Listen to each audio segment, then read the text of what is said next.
아들이 예수님 우리에게 기도를 가르쳐 주십시오. 그때 그 전에 예수님께서 유대인들의 그 틀린 기도를 다 바꿔줬죠.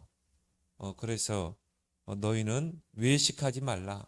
남에게 보이려고 기도하지 마라. 그런 거 쭉 말씀하시면서 오늘 6장에 주님이 가르쳐신 기도, 그걸 주기도문이라고 그러죠. 예수님이 제자들에게 기도를 가르칠 때 아무 생각 없이 그 기도문을 가르쳤겠는가? 아니겠죠. 제자들은 정말 주님이 가르쳐 주신 그 기도를 가지고 이제 기도해야 되거든요. 그래서 예수님께서 가장 모범적인 기도문을 제자들에게 주신 것인데 2000년이 지나서 우리가 이 고백을 하잖아요. 그렇다면 우리가 이 주님이 이 가르치신 기도를 우리가 또 세밀하게 좀 분석을 해서 이것을 나의 기도 제목으로, 나의 기도문으로 여러분들이 삼길 바랍니다. 주기도문을 잘 이해해서 이제 여러분들이 그거를 분석해서 나의 것으로 삼아야 돼요. 그래서 주기도문에는 서문이 있고 그 다음에 이제 6가지 기원이 있습니다. 그리고 이제 마무리 그렇게 되죠. 그래서 서문은 뭡니까? 우리가 주기도문의 서문, 들어가는 기도문. 하늘에 계신 우리 아버지요. 하늘에 계신 아버지요. 그럼 여기서 우리가 많은 걸 생각해 볼 수 있겠죠? 하나님은 보좌에 계시는 분. 지금도 보좌의 능력으로 역사하시는 분. 그래서 우리는 뭐예요? 위의 것을 찾으라. 위의 것을 바라보라. 땅의 것이 아니라. 여러분 보좌만 제대로 기도로 누리면 돼요. 그게 뭡니까? 777 기도죠. 왜? 지금도 하나님은 보좌의 능력으로 역사하고 계시기 때문에 하나님이 아수르 군사 18만 5천을 천사 보내서 해결하잖아요. 베드로의 용문을 천사를 통해 해결하잖아요. 정말 그 도단성에 아람 군대 에워싸할 때 하나님이 보좌의 능력으로 역사하니까 싸우지 않고 승리하게 되잖아요. 이런 축복이 우리에게도 와 있는 줄 믿습니다. 그래서 하나님은 하늘에 계신다. 그리고 우리의 모든 삶을 다스리고 통치하고 계신다. 그래서 우리는 보좌를 누리고 우리 아버지 그랬거든요. 하나님과 나와의 관계죠. 여러분이 기도하기 전에 하나님과 나와의 관계를 회복해야 돼요. 나와 하나님과의 관계는 어떤 관계인가? 부자 간의 관계다. 나는 그의 자녀고 나는 하나님이 나의 아버지다. 그 말은 뭐죠? 언약 관계가 맺어져 있는 것입니다. 우리가 육신의 부자 간의 관계도 언약 관계가 성립되어 있어요. 그래서 아버지는 자녀를 위해서 모든 것을 희생하고 헌신하잖아요. 자녀를 위해서 모든 걸 하죠. 자녀는 뭡니까? 아버지에게 청구할 수 있는 권리가 있는 것입니다. 이게 언약 관계예요. 하나님과 우리 관계도 마찬가지죠. 그래서 여러분들이 하나님 아버지 이름을 많이 부르길 바랍니다. 하나님이 너무 가까이 하기에 먼 당신이 되면 안 돼요. 늘 친근하고 친밀하고 나의 고민을 상담할 수 있고 또 하나님 앞에 하나님 주세요. 또 땡강도 부릴 수 있고 그러잖아요. 자녀가 막 부모에게 땡강도 쓰잖아요. 그리고 막 밥도 안 먹고 막 하잖아요. 그럼 아빠는요, 이놈이 저러다가 굶어서 쓰러면 어떨까? 쓰러지면 어떨까? 그래서 막 마지못해 주기도 하잖아요. 똑같아요, 하나님과의 우리의 관계가. 그래서 우리가 때로는 뭡니까? 하나님 안 주면 나 밥 안 먹을래요. 그게 금식 기도예요. 하나님 이 응답 안 주면 금식 기도 할래요. 이제 좀 금식 기도도 좀 해야 돼요. 물론 뭐 정시 기도도 하고 24시 기도도 해야 되지만요. 때로는 금식도 하고 때로는 뭡니까? 새벽 재단도 쌓고 때로는 뭡니까? 철학 기도도 하고 그건 뭐예요? 하나님 나 잠 안 잘래요. 나 응답 안 하면 잠 안 잘래요. 그거 아닙니까? 우리 옛날에 얼마나 철학 기도 많이 했습니까?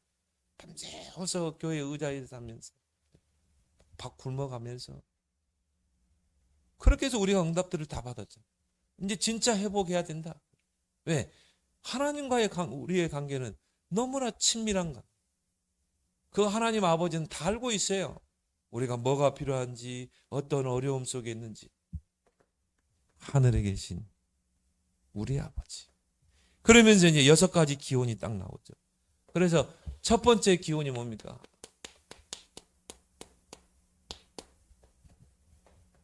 이번 수요일 날 이름이 거룩히 여김을 받으시오. 이름이 거룩히 여김. 하나님의 그 이름이 나를 통해 거룩히 여김을 받고 나를 통해 영광을 받게 해주시고 또 나와 관계된 모든 사람들이 나를 통해서 하나님을 알게 되고 하나님께 영광을 돌리게 해주옵소서. 그걸 놓고 기도하라는 것입니다. 그럼 하나님의 이름이 뭔지 알아야 되겠죠? 엘로힘. 천지를 창조할 때 태초에 하나님이 천지를 창조하시니라. 거기에 나오는 엘로힘. 그럼 하나님은 어떤 분이에요? 창조주 하나님. 지금도 창조의 능력으로 역사하신다. 그걸 다른 말로 우리는 기적이라고 그러죠. 이적이라고 그러죠. 병든 자가 막 치유되고 안진병이 일어나고 그거 지금도 그런 역사가 일어날 줄 믿습니다. 엘로힘이 하나님. 엘샤다이 하나님. 정말 그것도 전능력이라는 뜻이죠. 능치 못함이 없는 하나님. 할 수 있거든요. 무슨 말이냐? 믿는 자들에게는 능치 못함이 없는 하나님에 대해서 알아야 되겠죠. 그 이름에 대해서 알아야 되겠죠. 그럼 그 하나님의 그 이름을 알게 되면요. 그 속에는 하나님의 속성이 들어있고 하나님의 성품이 들어있고 하나님의 역사가 들어있고 이름 속에. 그러면요.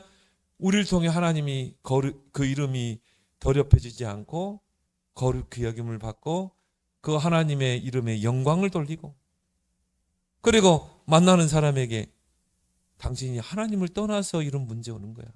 그 엘로힘의 하나님 만나면 오늘 당신의 그 문제가 해결돼. 그 사람이 나를 통해서 하나님의 영광을 드러내고 바로 왕이 요셉을 보면서 이와 같이 하나님의 영에 감동된 자를 어떻게 얻을 수 있겠죠? 나를 만나는 사람을 통해서 하나님의 영광이 드러나고 하나님의 이름이 거룩히 여김니다. 그래서 오늘은 둘째 기원. 첫 판부터 뭐 달라고 기도 아니죠. 첫 판부터 하나님 주세요. 그거 아니잖아요. 협박하고 그거 아니잖아요. 하나님의 이름을 높이고 참 하나님께 영광 돌리고. 여러분이 기도하기 전에는요. 하나님께 마음껏 영광을 많이 들으세요. 그렇게 해서 마음문을 하나님과 소통을 충분히 하고 하나님이 충분히 영광을 받으시고 하나님이 충분히 찬양을 받고 높임을 받은 상태에서 하나님 내가 이런 어려움에 처한 거 하나님 아시잖아요. 하나님 나에게 일용할 양식을 줘야 되잖아요. 내가 하나님 시험에 들지 않게 해야 되잖아요. 이제 간구하는 것입니다. 여러분 주기도문만 잘 한번 분석해 보세요. 그래서 둘째 기원.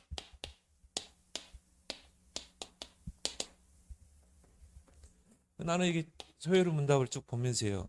야, 이거는 뭐 새가족뿐이 아니라 렘넌트도 이게 필요한 거고 또 교인들이 이 부분을 정말 알아야 돼요. 그래서 주기도문을 좀 세밀하게 분석을 해서 정말 주님이 가르쳐 준 가장 모델적인 기도 아닙니까? 기도문. 그럼 이런 기도를 우리가 할 수 있어야 되거든요. 그래서 자 오늘 둘째 기원이 뭡니까? 당신의 나라가 임하게 앞서서 하나님의 나라가 이 땅에 임하게. 이게 기도죠. 하나님의 나라. 그게 키 아닙니까? 그럼 뭐죠? 내게 하나님의 나라가 임했잖아요. 그럼 여러분이 이제 거기에 기도문을 만드는 것입니다. 하나님 내게 임한 하나님의 나라의 배경을 누리게 해주옵소서. 오늘로 나에게 보호자의 배경을 누리게 해주옵소서. 나의 발걸음 속에 하나님의 나라가 임하게 해주옵소서. 나의 발걸음 속에 사탄의 나라가 붕괴되게 해주옵소서. 그리고 하나님 나에게 하나님 나라의 소망 주심을 감사합니다. 내가 죽어서 가는 하나님의 나라. 이걸 놓고 기도하라는 것입니다. 그래서 우리가 백이문 소요는 문다. 주기도문의 둘째 기원에서 우리는 무엇을 기도합니까?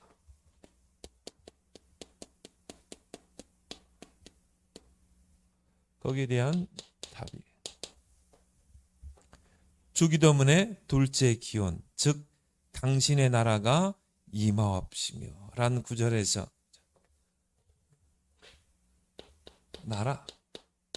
나라가 임하옵시고 그러잖아요. 하나님, 나의 삶을 통해 하나님의 나라가 임하고, 나의 업을 통해서 하나님의 나라가 임하고, 나의 업이 하나님의 나라를 이루는 업이 되게 하시고, 그죠? 그래야 우리가 하나님의 축복을 받아야 우리가 하나님의 나라를 위해서 마음껏 헌신할 수 있잖아요. 영혼 구원하는데, 선교하는데, 렘넌트 키우는데, 그런 다민족을 복음으로 세울 수 있는 삼뜰 성전, 그죠? 그 속에 들어가는 거예요, 기도 제목. 우리가 삼시대 언약 있잖아요. 이게 다 들어가는 거죠. 나를 통해 하나님의 나라가 임하게 달라는 거죠. 먼저 하나님 나라의 배경을 누리고 나의 발걸음 속에, 나의 하고 있는 그 업 속에, 내가 하고 있는 그 일을 통해서 사탄의 나라가 무너지고 하나님의 나라가 임하고, 또 내가 속한 가정에서 사탄의 나라가 무너지고 하나님의 나라 왕국이 임하게 해주옵소서. 그게 우리 기도가 되었는데 다른 기도, 부차적인 기도할 필요 없고, 너희는 먼저 그의 나라와 그의 의를 구하라. 이걸 놓고 기도하라는 거죠. 그럼 뭐예요? 모든 것을 내게 더하시리. 그러니까 하나님이 딱 마음에 드는 기도. 하나님의 나라를 놓고 무엇을 먹을까 마실까 입을까. 이거는 이방인들이 하는 기도 제목이고, 또 하나님은 너희 천부께서는 다 알고 계신다 그랬잖아요. 하나님은 다 알고 계세요. 우리의 영의 아버지니까. 그래, 그런 기도에 우선순위를 두지 말라는 거죠. 물론 기도해야 되지만은 우리의 가장 우선적인 기도는 뭐예요? 하나님의 나라가 나를 통해 임하게 해주옵소서. 그래서 하나님, 당신의 나라가 임하옵시며라는 구절에서 우리는 사탄의 나라가 멸망되고, 그럼 하나님의 나라의 반대는 뭡니까? 사탄의 나라. 이 사탄의 나라가 있다는 거 아니겠습니까? 사탄의 통치하는 영역이 있다는 거 아닙니까? 이 사탄의 나라가 우리 가정에, 사탄의 나라가 한 개인을 사로잡고, 사탄의 나라가 정치 현장에 있다 이거죠. 그래, 우리가 중요한 거는 뭐예요? 먼저 사탄의 나라를 무너뜨려야 되는 것입니다. 그리고 거기에 하나님의 나라를 이루는 것입니다. 사탄의 나라를 멸망시키고 붕괴하고 은혜의 나라가 흥황하여, 은혜의 나라가 뭐죠? 하나님의 나라.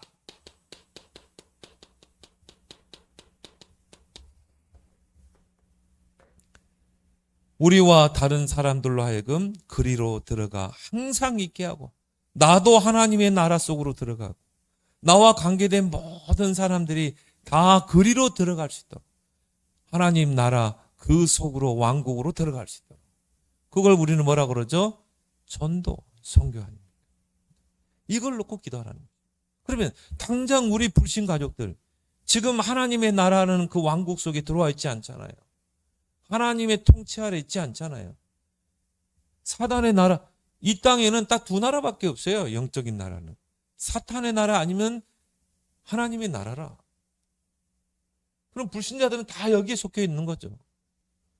그들이 거기서 나와서 다 하나님의 나라 속에 들어가게 해주옵소서. 이걸 놓고 우리가 기도해야 된다는 거죠. 영혼 구원을 놓고. 또 내 주변에 알고 있는 모든 사람들. 그래서 나와 우리와 다른 사람들로 하여금 그리로 들어가 항상 있게 하고, 또한 영광의 나라가 속히 임하게 하여 주시기를 구하는 것이다. 자, 땅끝 복음만. 주님이 땅끝까지 복음이, 모든 민족의 복음이 전파된 후에 끝이 오리라고 그랬잖아요. 그래서 속히 그날이 오게 해달라고. 우리는 이런 기도를 해야 될 줄 믿습니다. 이게 주님이 주신 모범적인 기도들. 다음에 우리가 하나님의 나라라는 걸 가지고 우리가 둘째 기원을 볼 필요가 있죠. 자, 그러면은 가장 중요한 건 뭡니까? 내 안에 하나님의 나라.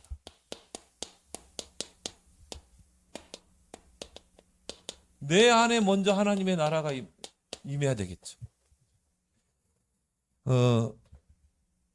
여러분 안에 하나님 나라가 임해 있습니까? 그래서 여러분이 이거를 알기 전에요. 서론에서요. 이 나라라고 할 때, 나라라고 할 때는 어떤 개념입니까? 통치의 개념이라는 걸 알아요. 자, 한 나라가 있으면 누가 있습니까? 통치자가 있잖아요. 그래서 한 나라가, 한 국가가 성립되려면 영토가 있고, 그리고 뭡니까? 그 영토 안에 백성이 있고, 그리고 그 나라를 다스리고 백성을 다스리는 왕이 있죠. 이걸 보고 우리가 한 나라 그렇게 말하죠.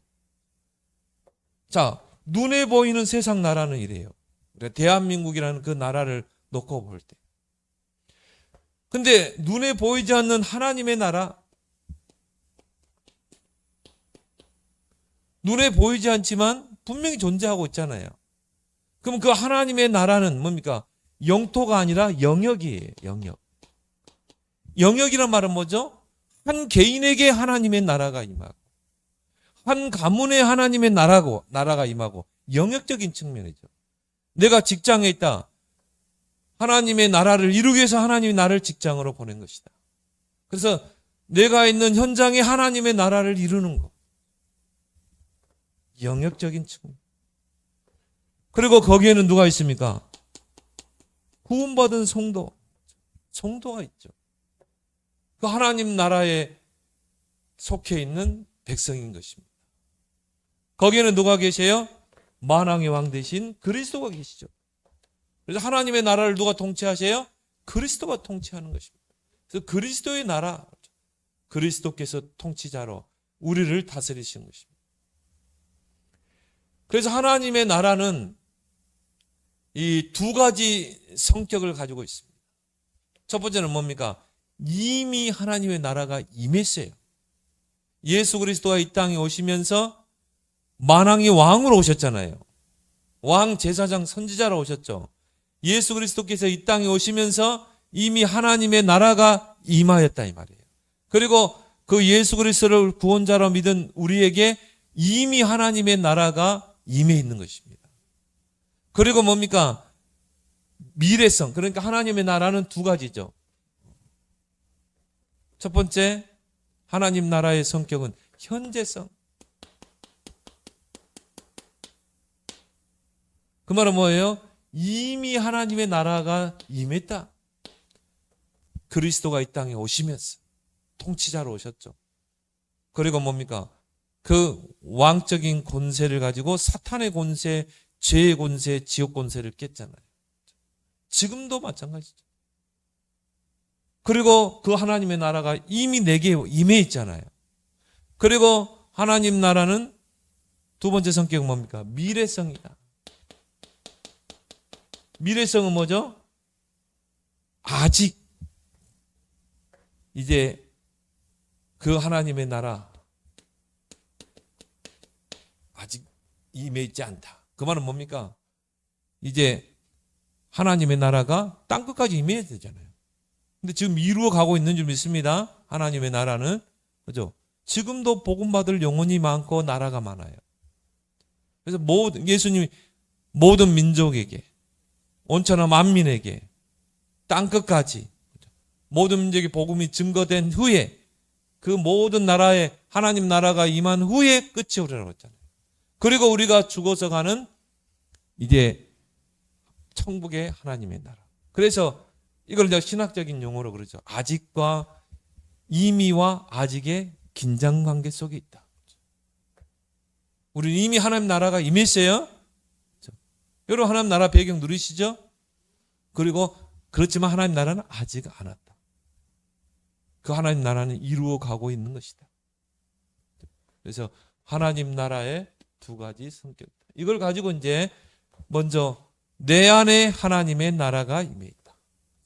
우리가 예수 그리스도를 구원자로 믿고 영접할 때 성령이 내주하게 되죠. 성령이 내주했다는 말은 뭐죠? 하나님이 우리 안에 내주하시고 그리스도께서 내 안에 계십니다. 그래서 내가 가면 보혜사 성령을 보낼 것이다. 그 보혜사 성령이 너희와 영원토록 함께할 것이다. 성령의 내주. 그래서 보혜사로 우리 안에 내주에 계신다. 성령이 우리 안에 내주했다는 말은 내 안에 하나님의 나라가 임한 것입니다. 사단의 나라가 무너진 것입니다. 그래서 여러분 사단과는 아무 상관없는 삶을 사는 거예요. 사단을 두려워할 필요도 없고요. 왜? 이미 하나님의 통치가 내게 임했잖아요. 나라는 어떤 개념이라고 그랬습니까? 통치의 개념이라고. 하나님이 저와 여러분들을 다스리시는 것입니다. 그래서 우리가 잘 아는 성경 구절 고린도서 3장 16절 너희가 하나님의 성전인 것과 하나님의 성령이 너희에게 임하는 것을 거하는 것을 알지 못하느냐. 여러분이 누구의 전이에요? 하나님의 전이다. 하나님이 내 안에 성전 삼고 계신다. 그 말은 뭡니까? 하나님의 임재 그리고 하나님의 통치. 하나님의 임재와 함께 이미 성전이 내 안에 있고 하나님이 여러분을 통치하시는 것입니다. 세밀하게. 이거 알면은 맡길 수밖에 없는 거죠. 모든 걸 하나님께 맡기게 돼요. 여러분 문제 있습니까? 자식 문제 있습니까? 남편 문제 있습니까? 하나님이 여러분을 통치자예요. 하나님께 다 맡겨야 돼. 우리가 하는 건 뭡니까? 하나님과의 관계를 날마다 확인하면서 어떻게 해요? 기도하는 거. 하나님께 맡기고 기도하는 거. 골로새 1장 13절 14절 우리 신앙의 현주소라. 그가 우리를 흑암의 권세에서 건져내사 그의 아들의 나라로 옮기셨느니라. 자, 사단의 나라, 흑암의 권세 아래 있는 사단의 나라에서 건져내셨다. 그리고 뭡니까? 그의 아들의 나라로 옮기셨다. 이동이 된 거예요. 애굽에 있는 게 아니에요. 바로왕의 통치를 받는 게 아니에요. 해방돼 나온 것입니다. 옮기셨느니라. 이게 우리의 신앙이 뭡니까? 현 주소. 주소를 잘 알아야 되겠죠. 지금도 애굽에 있으면 어떻게 되겠습니까? 물건이 배송되는데 애굽으로 배송되면 어떻게 하겠어요? 지금 있는 주소로 이 물건이 배송돼야지. 근데 이스라엘 백성은 자꾸 애굽을 돌먹이잖아요. 현 주소를 놓쳐버립니다. 여러분은 현 주소를 잘 확인하라. 그래서 하나님의 나라가 내게 임했다는 말은 이제 내 속에 통치가 바뀐 것입니다. 전에는 누가 통치했어요? 사단 마귀가.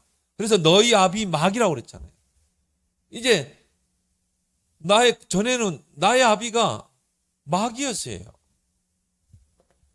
그러니까 그 마귀의 종노라고 살았잖아요. 마귀의 지배 아래 살았죠. 근데 통치가 바뀐 것입니다. 그래서 누가복음 17장 20절 20.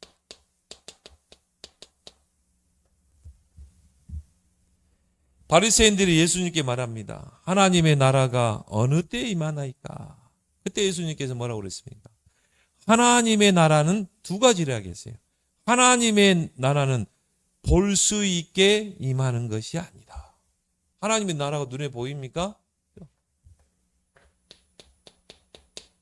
볼 수 있게 임하는 것이 아니다. 그러면서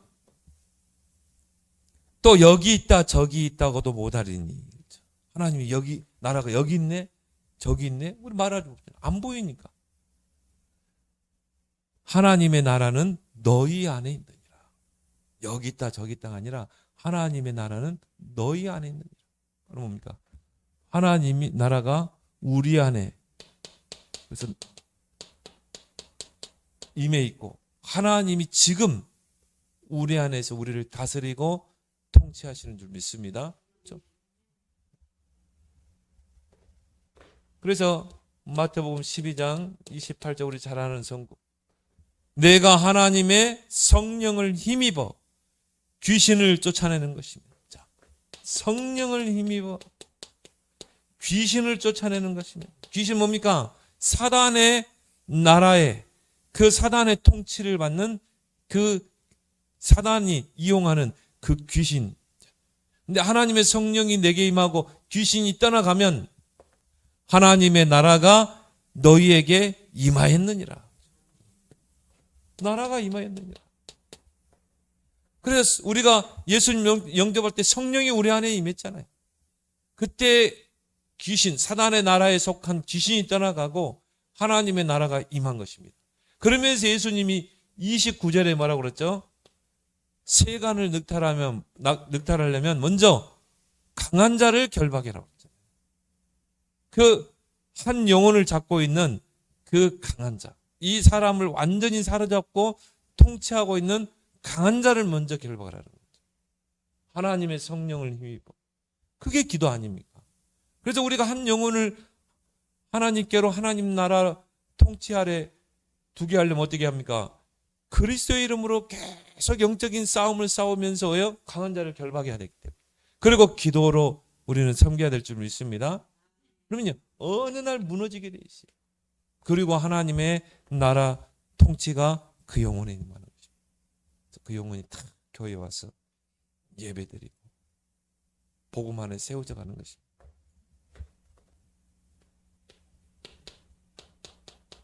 베드로전서 2장 9절에 자, 베드로가 구원받은 성도에 대해서 이야기했죠. 너희는 택하신 족속이요 왕 같은 제사장이요. 그러면서 뭐라고 그랬죠?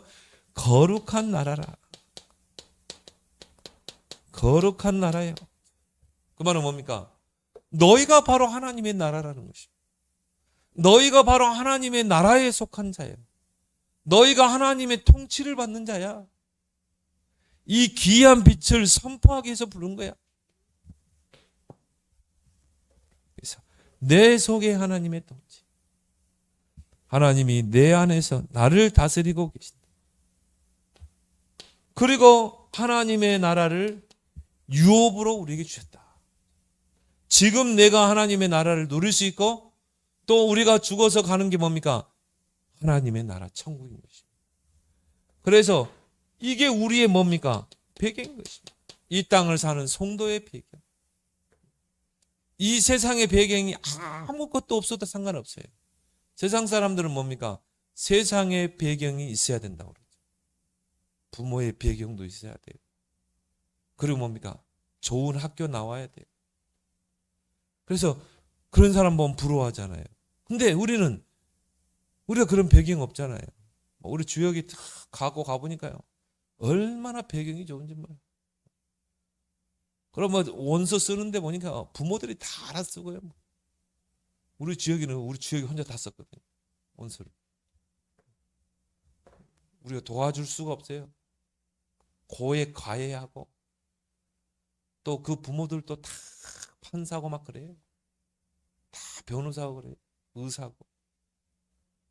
세상 배경이 화려하잖아요. 거기서 어떻게 내가 서밋으로 갑니까? 우리는 하나님의 나라를 배경으로 삼아야죠. 이게 우리에게 유업으로 와 있잖아요. 그래서 고린도전서 6장 9절에 불의한 자는 하나님의 나라를 유업으로 받지 못하느니라. 그 말은 뭐죠? 우리가 그리스도를 통해 구원받을 때 이미 하나님의 나라가 유업으로 와 있다는 거죠. 고린도전서 15장 50절에 보니까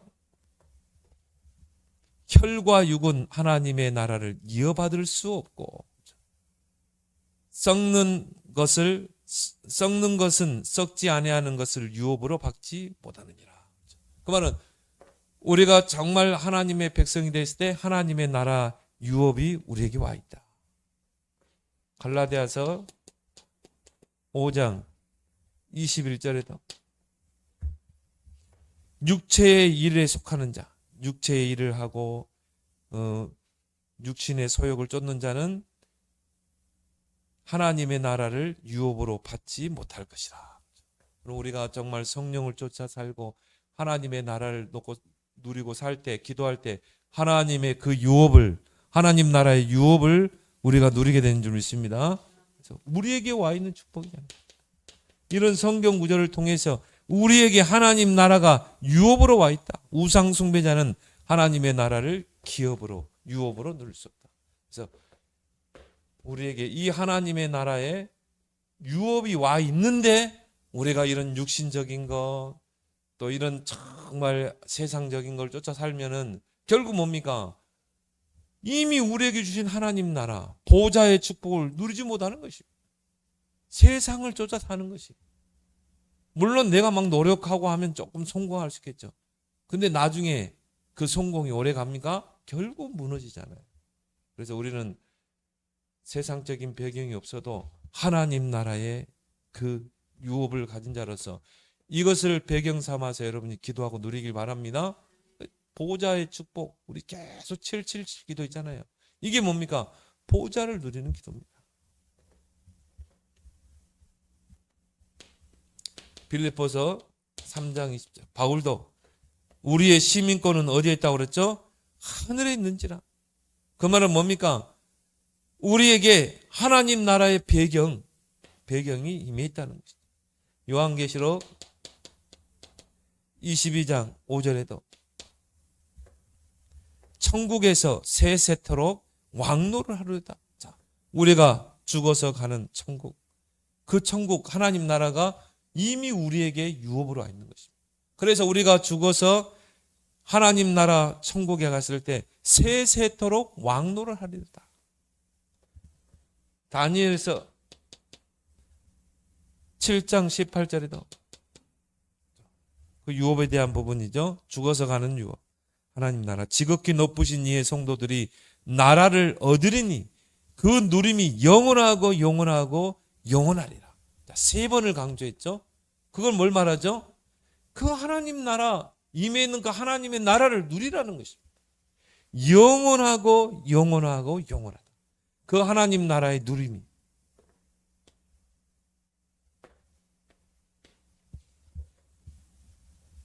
그래서 예수님께서 공생의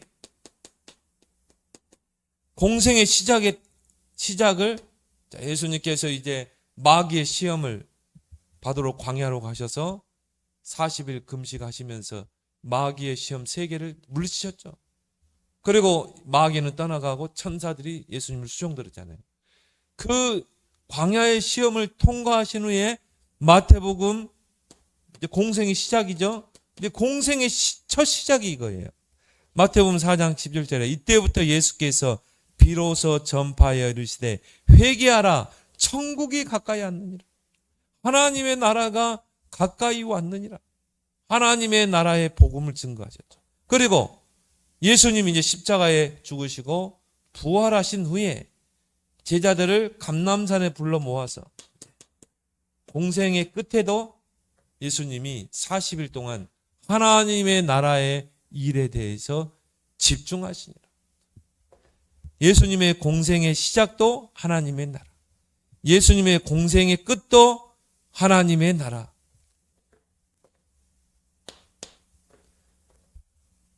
그렇다면 우리가 가장 중요한 게 내 안에 하나님의 나라가 임해 있다. 근데 이 세상 나라에, 우리가 살고 있는 이 세상 나라, 우리는 이 세상 나라에서 결국은 살고 있잖아요. 여기서 우리가 살 수 없잖아요. 어디 뭐 화성에 가서 살 수도 없고 일단 이 세상 나라에서 살아야 돼요. 그럼 이 세상 나라가 어떤 나라인가 알아야 되겠죠. 이 세상 나라에는 영적인 두 나라가 있다. 그래서 이 두 나라를 우리가 안다면 왜 영적인 싸움을 싸우고 기도해야 되는지 우리는 알게 되죠. 그래서 이 세상 나라, 우리가 살고 있는 이 세상 나라, 우리가 하나님 앞에 가기 전까지는 살아야 되잖아요. 이 세상 나라에는 눈에 안 보이는 영적인 두 나라가 있다. 그래서 이것을 모르게 되면요, 이 두 나라를 모르게 되면 그리스도가 나에게 필요가 없는 것입니다. 불신자들은 이 두 나라, 이거를 인정을 않잖아요. 사탄의 나라가 있다는 거, 하나님의 나라가 이 세상에 나라에 있다는 거 모르잖아요. 그러니까 그 사람들에게는 그리스도가 필요 없는 것입니다. 그렇지만 이 두 나라를 알게 되면은 그리스도는 절대적인 필요한 것입니다. 이 사탄의 나라를 무너뜨리는 게 뭡니까? 그리스도 아니겠습니까? 그래서 이 세상 나라에 눈에 보이지 않는 사탄의 나라, 이걸 우리가 볼 수 있어야 된다. 예수님께서 말씀하셨다. 이 세상 임금. 그 말은 뭡니까? 이 세상을 사탄이 통치 아래 두려고 하는 것입니다. 자신이 왕노를 하려고 합니다. 그리고 사단의 나라를 확산시키려고 합니다. 그래서 한때는요, 하나님 없다는 그 사상, 공산주의 사상이요, 지구의 3분의 1을 덮었다니까요. 그래가지고 전쟁으로 얼마나 많은 사람들을 죽이고 파괴하고 그랬잖아요. 그 피해를 우리나라도 받았잖아요. 그러니까 우리가 정말 교회들이, 성도들이 깨워서 이 두 나라를 알고 영적인 싸움을 싸우고 기도하지 않으면 결국은 사단은 어떻게 합니까? 세상을 악으로 물들게 하는 것입니다. 이게 네피림 시대, 바벨탑 시대인 것입니다. 네피림 문화가 시대를 다 뭡니까? 사로잡아 버리죠. 하나님이 홍수 심판을 내릴 수밖에 없는 결정을 하죠. 하나님이 사람 지으심을 한탄할 정도로. 저는 그걸 세상의 책임으로 보면 안 돼요. 교회의 책임인 것입니다. 바로 성도의 책임인 것입니다. 그래서 하나님의 아들들이 세상의 딸들의 아름다움 보고 시집가고 장가갔잖아요. 그 말은 뭘 말하죠? 언약을 다 놓쳐버린 것입니다. 복음을 다 놓쳐버린 것입니다. 지금도 마찬가지입니다. 사단은요, 어떻게더라도 교회 안에서 복음을 사라지게 하는, 성도들에게서 복음을 사라지게 하는, 요게 타깃이에요. 그래서 뭡니까? 교회를 완전히 무능하게 만들어버린 것입니다. 이걸 여러분이 잘 보고 시대를 잘 봐야 돼요. 우리 단체를 잘 봐야 돼요.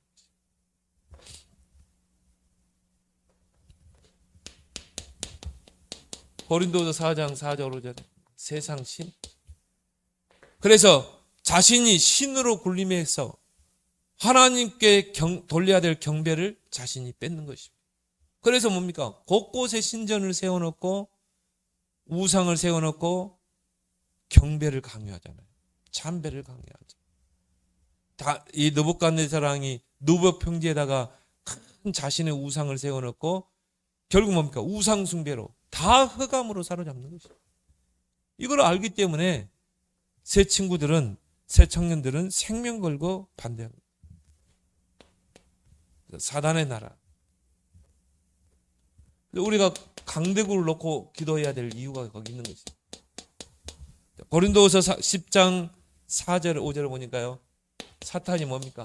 망대를 세우고 한 개인과 또 한 가문과 또 한 시대를 사로잡고 있는 것이다. 그래서 한 개인을 사단의 망대가 딱 사로잡는, 그걸 우리가 하나님의 망대로 바꿔야 되는 것입니다. 또 우리 가문에 사단의 12가지 망대를 무너뜨리는 것입니다.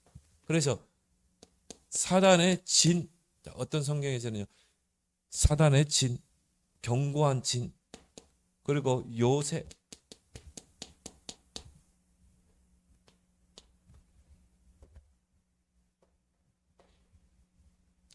마태복음 12장에 보니까 43절 45절 사단이 집을 짓고 한 개인에게 들어가는 것입니다. 그래서 비고 소재되고 수리될 때, 그게 종교 아니겠습니까? 그때 사단이 어떻게 돼요? 7 귀신을 데리고 들어와서 그 집에 거하는 것입니다. 그럼 그 사람의 나중 형편이 어떻게 되겠냐고. 이게 종교 생활을, 생명 없는 종교 생활을 하면 할수록 귀신들이 7 세력으로 들어가는 것입니다. 그러니까 한 영혼이 영적으로 정신적 시달려서 왔다. 그게요, 이미 오래된 거라니까. 이게 오래된 거예요. 한순간에 이 사람이 치유되겠습니까? 안 되죠. 이 사람의 모든 영적 상태를 다 바꿔야 되는 것입니다. 이 사람의 틀린 망대를 다 바꿔야 되는 것입니다. 틀린 각인 뿌리 체질을 다 바꿔야 되는 것입니다. 또 한 가문도 마찬가지죠. 한 가문을 하나님께로 인도하기 위해서는 어떻게 돼요? 그 가문의 오래된 사단의 그 견고한 이 진을 볼 수 있어야 되는 것입니다. 그래서 일곱이란 말이 뭡니까? 결국 완전수 아닙니까? 만수. 이 사단이 일곱 귀신을 데리고 들어가니 그 사람 형편이 어떻게 돼요? 들어가서 그 집에 거하고 있는데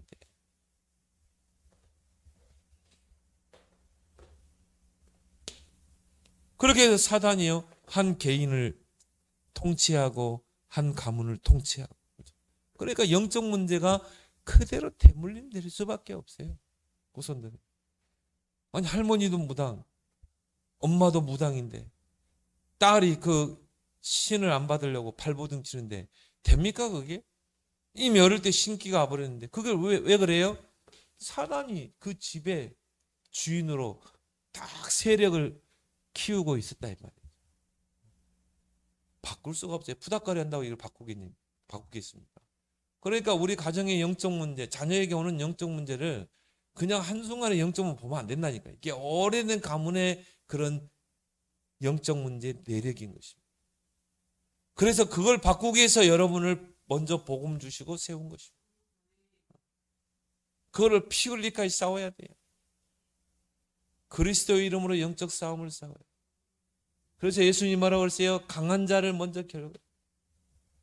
요 강한 자. 일곱 세력을 데리고 들어가서 이 세력을 키워놓고 있는 그 강한 자를 결박해라. 근데 중요한 건 뭡니까? 하나님의 아들이 오신 것은 마귀의 일을 멸하십니다. 그래요. 우리 뭐 정확한 복음이잖아요. 그래 뭐 귀신 이야기하지 말아 오는데요. 사실적으로 사람들이 살고 있잖아요. 이렇게 일곱 귀신이 들어가 있잖아요. 이걸 꺾을 수 있는 것은 그리스도밖에 없잖아요. 말할 수밖에 없어요. 사단의 정체는 드러내고 폭로해야 되는 것입니다. 저도 이 복음 깨닫기 전에는 현장에서 그런 사람 보기 전에는 이런 설교 안 했어요. 이런 설교. 철학적이고 원어적인 설교만 했지. 근데 그거 사람 살립니까? 이미 한 개인이 이 사단의 통치 아래에서 망대가 세워지고 그 세력이 집을 딱 형성하고 있는데 그래서 사탄의 나라를 무너뜨리고 그 개인과 그 가문에 하나님의 나라를 이루라. 그래서 하나님이 통치하시도록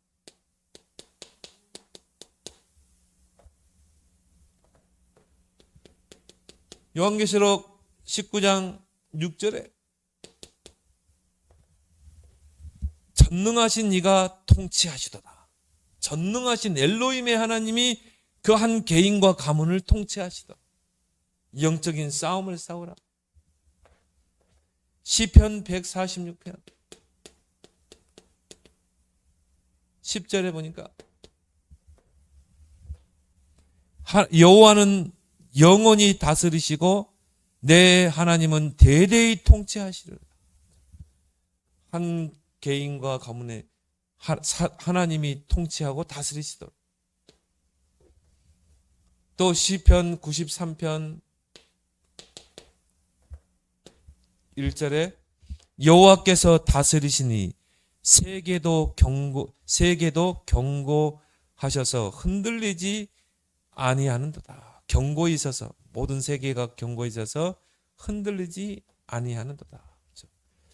그래서요 정말 이 하나님의 나라가 그 나라마다 시대마다 설 때마다 그 시대는 태평한 시대였어요. 그렇지만 뭡니까? 이 하나님의 통치가 무너질 때마다 전쟁이 일어나고, 그렇죠? 이런 막 참사가 일어나고, 이런 막 바이러스가 창궐하고, 유럽에 스페인에 막 독감이 돌고, 그렇죠? 유럽에는 뭡니까? 막 흑사병이 병이 돌고, 얼마나 많은 상상도 할 수 없는 숫자가 죽었다. 사드 이번에 코로나 때도 마찬가지. 왜 코로나가 부르겠습니까?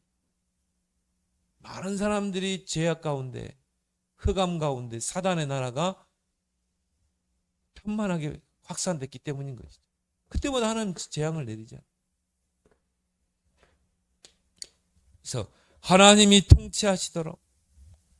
그리고 뭡니까? 하나님의 나라가 임했다는 말은 보좌의 축복이 임한 것이다. 히브리서 12장 2절에 하나님 보좌 우편에 앉으셨느니라. 그래서 보좌라는 말은 뭐죠? 앉으셨다는 말은 하나님이 왕으로 통치하신다는 것입니다. 그래서 왕이 앉는 그 의자를 뭐라고 그러죠? 용상이라고 그러잖아요. 그렇죠? 왕이 앉는 의자를 아무나 앉습니까? 아무나 앉지 않죠. 왕만 앉을 수 있는 것입니다. 그래서 그 왕이 앉는 의자는 통치의 개념이다. 보좌 우편에 앉았다는 말은 뭐죠? 지금도 하나님이 통치하시고 다스리고 계신다. 마가복음 16장 19절 20절. 부활하신 주님이 지금 보좌 우편에 앉으셔서 그 따르는 표적으로 말씀을 확실하게 증언하시니 제자들과 함께 하시고, 그래서 예수님께서는 지금도 보좌 우편에서 전도자를 다스리시고 전도와 선교, 세계 복음화를 이루고 계시는 줄 믿습니다. 그래서 물론 모든 성도들을 하나님이 보좌의 능력으로, 보좌에 앉은 주님이 통치하시지만, 다스리지만 특히 전도자, 정말 복음을 전하는 전도자에게 하나님이 통치하시고 다스리신 것입니다. 그리고 축복하시죠. 그게 이제 사도행전 7장에 보면 나오잖아요. 누굽니까? 스데반 집사죠. 스데반 집사가 자신의 죽음을 알았어요. 유대인들 앞에서 구약을 가지고 그리스도를 증거하잖아요. 근데 예수님께서 보좌, 다른 데 보면 보좌에 앉아 계셨다고 그랬어요. 자, 여기도 보면 보좌에 앉아 계셨는데, 보좌 우편에 앉으사 그 복음 전하는 자들에게 말씀으로 확실하게 증언케 하시니라. 근데 여기 보니까요, 예수님이 보좌에서 서서 스데반에게 힘을 주시는 것입니다. 그 말은 여러분이 정말 한 영혼에게 복음을 증거할 때, 그리스도의 복음을 증거할 때 하나님께서 그 전도자에게 힘을 주시는 것입니다. 전할 수 있도록, 두려움이 사라지도록. 그래서 여러분이 한 영혼을 꼭 기도하고 내가 오늘 이 영혼에게 복음 전하겠다. 하나님이 여러분의 담대함을 줘야 돼요. 그걸 기도해야 돼요. 하나님, 나에게 전도에 대한 부담감이 사라지게 하죠. 정말 하나님 담대하게 그리스도의 복음을 전하게 해줘. 그죠? 그때 보좌에 계신 주님이 담대히 증거하도록 힘을 주는 것입니다. 스데반 집사보다. 그래서 결국 순교당하잖아요. 그리고 뭡니까? 하나님의 나라가 여러분을 통해, 우리 교회를 통해 확장되기를 원합니다. 그래서 마태복음 24장 14절에 이 천국 복음이 모든 민족에게 증언되기 위하여 온 세상에 전파되리니 그제야 끝이 오리라.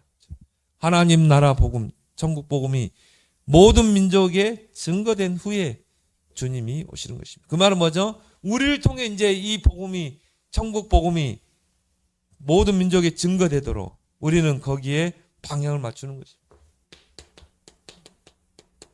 땅끝 복음화. 땅끝까지 하나님의 나라가 확장돼야 돼요. 그래서 사탄의 나라가 무너지고, 그래서 우리가 237 나라 5천 종족의 모든 복음화의 언약의 방향을 맞추는 건 뭡니까? 이제 우리가 들어가야 되거든. 지금까지 우리가 이런 훈련 속에서 지금 이 제자가 세워졌다 이 말이에요. 그러면 어떻게 해야 돼요? 이제 들어가야 되는 것입니다. 요즘 휴대폰이 얼마나 좋아졌냐면요, 내가 한국말로 하면요 통역이 다 돼요. 영어로, 스페인어, AI가 다 통역을 해버린 거죠. 그래서 정말 앞으로 선교하기 좋겠다. 선교지에 가보니까 대화가 안 되니까. 복음을 좀 설명하려고 해도 대화가 통화가 안 되니까. 아, 좋은 기능이 나왔구나. 우리가 이제 마지막 시대 237 5천종 살려야 되니까 AI 통역기가 나온 거예요. 옛날하고 전혀 차원이 달라.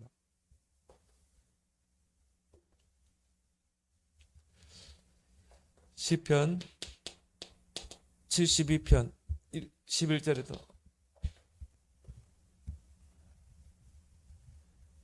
모든 왕이 그 앞에 복종하며 모든 민족이 그를 섬기리로다. 세기 복음하죠. 요한계시록 11장 15절. 세상 나라가 그리스도의 나라가 되어 그가 세세토록 왕노를.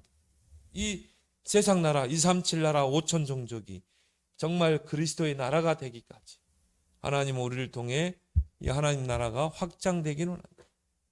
그래서 이걸 위해서 우리는 어떻게 해야 돼요? 영적인 전쟁을 해야 됩니다. 이 두 나라, 사탄의 나라를 무너뜨리고 하나님의 나라를 이루기 위해서. 그래서 요한계시록 12장 7절 9절. 자, 하늘에 전쟁이 있으니 미가엘과 그의 사자들이 용과 더불어 싸울새 그들이 이기지 못하고 큰 용이 내어 쫓겼다고 그러죠. 하늘에서 큰 전쟁이 있었던 것이죠. 하나님이 부리는 미가엘과 천사들과 또 이 큰 용, 하나님을 대적하고 타락한 사탄이 3분의 1의 천사를 타락시키잖아요. 큰 전쟁이 있었다. 거기에서 사탄이 패하고 내어 쫓긴 것입니다. 이미 하늘에서 영적 싸움이 있었죠. 타락한 천사와 하나님의 천사들이.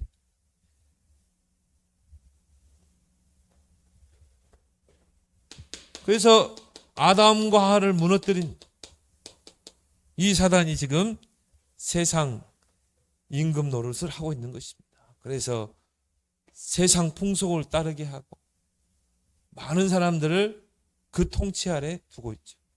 그래서 바울은 에베소서 6장 12절에 우리의 싸움은 그랬죠.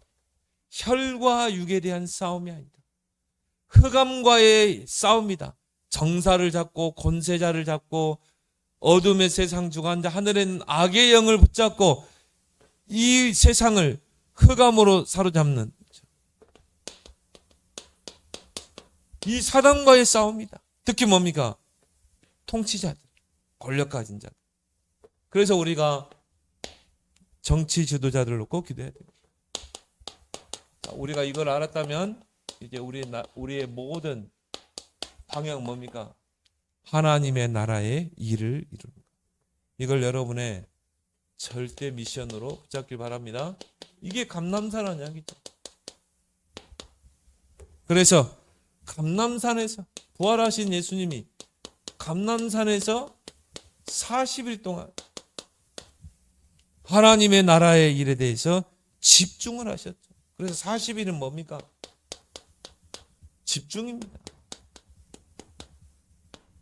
3년 동안 예수님이 하나님의 나라를 증거하시면서 제자들을 훈련시켰는데도 아직 제자들에게는 유대사상, 선민사상, 이런 민족주의, 복음 아닌 다른 것들이 있었던 것입니다.